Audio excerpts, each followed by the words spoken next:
SEMA 2015. We're in the Holly booth here with a really bitchin' second-gen Camaro Pro Touring build. We have Dutchboy Hotrods here. And Paul, tell us about your vehicle build, your passion build in the second-gen.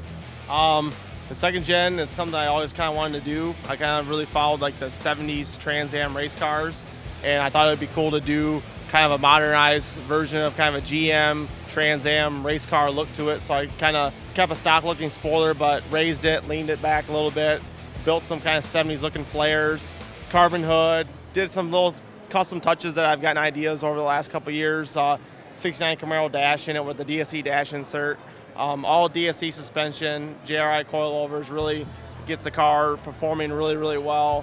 And then just numerous little custom body mods that I've come up with the last couple of years I wanted to incorporate into a second-gen Camaro to make it a little bit different. And this thing is all steel. I mean, you actually built these wide body fenders, you grafted the rear wing, and the car looks awesome. Yep. All seamless, everything steel except for the hood, right? Yes, the hood is a Carbon Customs cow hood, just to give it a little bit of look and kind of keep it a vintage racing look to it. But everything else on the car is all steel. I like working with steel a lot more than fiberglass, so.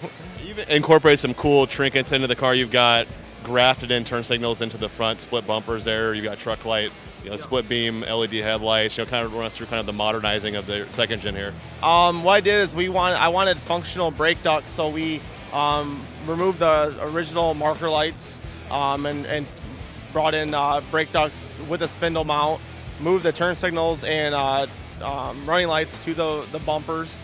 Then we built custom inner fender walls to help with the clearance with the wheel flares in the front. We shaved the door handles and kind of added a modified C6 Corvette. And then with that, we sharpened all the body lines because with the matte finish, you kind of lose some of that and really kind of make some of those areas pop a little bit.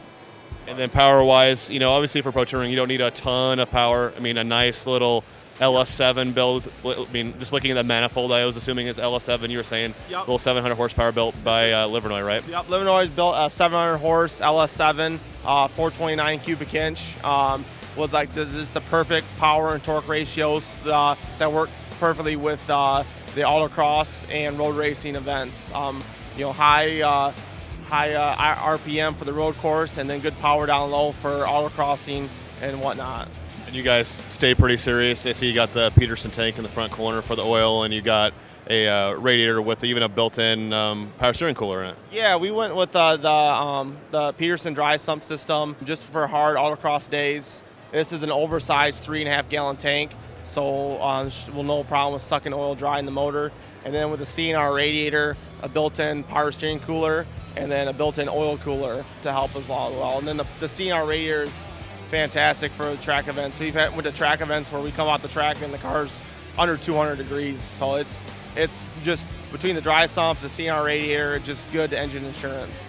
Then you got Forgeline for rollers, Bear for brakes. To give us a little specs on the kit you're running, tires. These are the BFG Rivals, a 335 in the back, a 315 in the front. These are the new Forgeline GA3C concaves that they'll have here at SEMA. Then the awesome Bear 6S brakes with slotted rotors for more like a track feel. Is this your most serious track car that you will have driven? Yes, this is. I had a Chevy 2 that I built with similar features a couple years ago. DSC, LS7, the whole 9 yards, but it wasn't as good as track car. I love the Chevy 2s, but it just wasn't as fun on the track. It just wasn't. The platform of it just wasn't really track worthy. So that's where I want to do the second gen with a longer wheelbase, wider platform, and really go after some hard track days. I'm a huge fan of satin and matte finished vehicles. Now tell us a little bit about this color. It's super awesome.